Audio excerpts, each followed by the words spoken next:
Ring road లో ఉన్నటువంటి Pentakota convention లో వైఎస్ఆర్ కాంగ్రెస్ పార్టీ అనకాపల్లి జిల్లా విస్తృత స్థాయి సమావేశాన్ని ఏర్పాటు చేయడం జరిగింది. మీ అందరూ తెలుసు, ఈ మధ్యకాలంలో పార్టీ అధ్యక్షులు జగన్మోహన్ రెడ్డి గారి ఆదేశాల మేరకు నన్ను అనకాపల్లి జిల్లా పార్టీ అధ్యక్షుడిగా నియమించినటువంటి సందర్భంలో ప్రప్రథమ సమావేశాన్ని నిర్వహించాలని చెప్పి పార్టీ నిర్ణయం తీసుకోవడం, అందులో భాగంగా రేపు 5వ తారీఖున మొదటి సమావేశాన్ని, పార్టీ విస్తృత స్థాయి సమావేశాన్ని నిర్వహించాలని చెప్పి పార్టీ నాయకత్వం అంతా కూడా నిర్ణయం తీసుకొని శాసనమండలి ప్రతిపక్ష నాయకులైనటువంటి పెద్దలు బొత్స సత్యనారాయణ గారు, అలాగే ఉత్తరాంధ్ర పార్టీ రీజనల్ కోఆర్డినేటర్ అయినటువంటి మాజీ మంత్రివర్యులు కురసాల కన్నబాబు గారు, అలాగే రాష్ట్ర పార్టీ పిఎస్సి సభ్యులు ముత్యాల నాయుడు గారు, అలాగే అనకాపల్లి పార్లమెంట్ సమన్వయకర్త ధర్మశ్రీ గారు, అలాగే జిల్లాలో ఉన్నటువంటి మాజీ ఎమ్మెల్యేలు, పార్టీ సమన్వయకర్తలు, మండల పార్టీ అధ్యక్షులు, ఎంపీపీలు, జెడ్పీటీసీలు, పార్టీలో ఉన్నటువంటి ప్రముఖంగా ఉన్నటువంటి పార్టీ నాయకత్వం, సర్పంచులు, ఎంపీటీసీలు పెద్ద ఎత్తున విస్తృత స్థాయి సమావేశాన్ని నిర్వహించి గడిచినటువంటి సంవత్సర కాలంలో కూటమి ప్రభుత్వం అధికారంలోకి వచ్చిన తర్వాత ప్రభుత్వం తాలూకా వైఫల్యాల్ని, వారు అధికారంలోకి రావడానికి ఈ ప్రాంత ప్రజలకు ఇచ్చినటువంటి హామీలు ఏవైతే ఇచ్చారో ఇచ్చినటువంటి హామీలు గాలి వదిలేసి ఏ రకంగా ప్రజలు ఇబ్బందులు పాలవుతా ఉన్నారో ఈ అనేక సమస్యల మీద అనకాపల్లి జిల్లాలో ఉన్నటువంటి 7 నియోజకవర్గాల్లో అనేక సమస్యల మీద ఆ సమావేశంలో చర్చిస్తాం. రానటువంటి కాలంలో వాటి మీద ఏ రకంగా పోరాటం చేయాలి, ప్రభుత్వం తాలూకా ఆలోచనల్ని, విధానాల్ని ఎండగట్టేటువంటి కార్యక్రమాన్ని, అలాగే రానటువంటి కాలంలో పార్టీ బలోపేతానికి సంబంధించినటువంటి నిర్ణయాలను కూడా ఆ సమావేశంలో తీసుకోవాలనేటువంటిది, ఒక విధానపరమైనటువంటి నిర్ణయాలు కొన్ని తీసుకోవాలనేటువంటిది కూడా పార్టీ నిర్ణయం తీసుకుంది. పార్టీ మండల శాఖ కమిటీలు కానీ లేదా గ్రామస్థాయి కమిటీలు కానీ, రానటువంటి కాలంలో ఏ రకంగా బూత్ కమిటీలు ఏర్పాటు కానీ, అలాగే తద్వారా తర్వాత పార్టీ ఆదేశాల మేరకు సభ్యత్వ కార్యక్రమాలు కానీ, ఇలాగ రకరకాలైనటువంటి పార్టీ సంస్థాగతమైనటువంటి నిర్ణయాలు కూడా ఆ కార్యక్రమంలో తీసుకోవాలని చెప్పి పార్టీ ఆలోచన చేసింది. సో ముఖ్యంగా పెద్ద ఎత్తున కార్యక్రమానికి జిల్లాలో ఉన్నటువంటి 7 నియోజకవర్గాలు పార్టీ నాయకత్వం,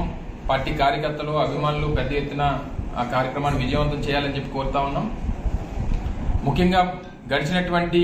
ఈ 11 మాసాలుగా ఏ రకంగా పూర్తిగా ఈ ప్రాంతంలో ఒకసారి, ఎందుకంటే మేము అధికారంలో ఉన్నప్పుడు అనేక సందర్భాల్లో చోడవరం ప్రధానమైనటువంటి రహదారిగా ఉన్నటువంటిది బిఎన్ రోడ్ ఏదైతే ఉందో దీని మీద ఆ రోజు మమ్మల్ని ఏ రకంగా ఎండగట్టేటువంటి ప్రయత్నం చేసి ఎన్నికల్లో ప్రధానమైనటువంటి ఒక అంశంగా దాన్ని తీసుకొని వెళ్ళి వారు అధికారంలోకి రావడానికి, ఈ ప్రాంతంలో వారు విజయం సాధించడానికి ఉపయోగించుకున్నారో చూసాం. మరి సంవత్సరం పూర్తవుతా ఉంది. ఒకసారి ఎక్కువ దూరం అవసరం లేదు, మన వెంకన్నపాలెం జంక్షన్ నుంచి చోడవరం వరకు ఒక్క 2 రౌండ్లు ఆ ముఖ్యమంత్రి గారిని తీసుకొస్తారో, ఉప ముఖ్యమంత్రి గారిని తీసుకొస్తారో, లేకపోతే స్థానికంగా ఉన్నటువంటి మంత్రులను తీసుకొస్తారో, ఒకసారి 2 రౌండ్లు తిప్పేస్తే వారి ఈ సంవత్సర కాల అభివృద్ధి ఏంటి అనేటువంటిది వారికి అర్థమైపోతుంది, ప్రజలు కూడా అర్థమైపోతుంది అనేటువంటిది మా తాలూకు అభిప్రాయం. ఇవన్నీ కూడా వారి చోడవరం షుగర్ ఫ్యాక్టరీకి సంబంధించి దాదాపు 35 కోట్ల రూపాయలు, రూపాయి 2 రూపాయలు కాదు, చరిత్రలో చోడవరం షుగర్ ఫ్యాక్టరీ స్థాపించిన తర్వాత రైతులకి ఇంత పెద్ద ఎత్తున నష్టం కలిగించినటువంటి సీజన్ బహుశా ఈ సీజన్ తప్పితే మరొకటి లేదనేటువంటిది చరిత్ర చెప్తా ఉంది, రైతులు చెప్తా ఉన్నారు. దగ్గర 30,08,000 టన్నులు ఈ సీజన్ లో ఆడితే కేవలం 2 కోట్లు 2.5 కోట్లు మాత్రమే విడుదల చేశారనేటువంటిది రైతులు చెప్తా ఉన్నారు. దాదాపు 35 కోట్ల రూపాయలు రైతులకు పేమెంట్స్ ఉన్నాయి. గత సీజన్ లో ఇవ్వాల్సినటువంటి బోనస్ ఒక 151 రూపాయలు గత సీజన్ ఉంది. కార్మికులకు ఇవ్వాల్సినటువంటి జీతాలు ఏవైతే ఉన్నాయో అవి కొన్ని పెండింగ్ ఉన్నాయి. ఇవన్నీ తీసుకుంటే దాదాపు ప్రభుత్వం నుంచి అందించాల్సినటువంటి సాయం దాదాపు 40 కోట్ల రూపాయలు చోడవరం మాడుగుల ప్రాంతానికి సంబంధించినటువంటి రైతాంగానికి ప్రభుత్వం అందించాల్సినటువంటి బాధ్యత ఉంది. డెఫినెట్ గా రేపు ఆ కార్యక్రమం ద్వారా వైఎస్ఆర్ కాంగ్రెస్ పార్టీ అనకాపల్లి జిల్లాలో మళ్లీ నాయకత్వానికి మరింత నూతన ఉత్తేజాన్ని ఇవ్వడానికి, సరే మొన్న ఎన్నికల్లో నష్టపోయినప్పటికీ మళ్ళీ తిరిగి అధికారంలోకి వస్తామనేటువంటి ఒక నమ్మకం ఈ సంవత్సర కాలంలోనే ఈరోజు ఇప్పుడు ఉన్నటువంటి ప్రభుత్వం మా పార్టీ నాయకత్వానికి కల్పించింది, కార్యకర్తలకు కల్పించింది. సో ఆ వారిలో మరింత భరోసానిస్తాం, వారికి మరింత